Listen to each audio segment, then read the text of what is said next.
Kebakaran hebat terjadi di area permukiman warga antara stasiun Manggarai, Tanah Abang pada Jumat 20 Desember 2024 siang.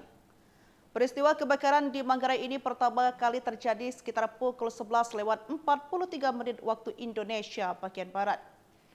Begitu menerima informasi, petugas pemadam kebakaran mengerahkan 17 unit dan 68 personel dan langsung menuju lokasi untuk memadamkan api. Sebelumnya diberitakan perjalanan kereta rel listrik atau KRL menuju stasiun Manggarai mengalami gangguan akibat adanya kebakaran di area permukiman Manggarai. Hal itu disampaikan PT KAI Komuter melalui akun X resmi mereka terkait adanya gangguan akibat kebakaran antara stasiun Manggarai Tanah Abang. #info lintas terdapat kebakaran di area permukiman warga antara stasiun Manggarai Tanah Abang. Untuk perjalanan KA saat ini menunggu aman untuk melintas, tulis informasi tersebut dikutip pada Jumat.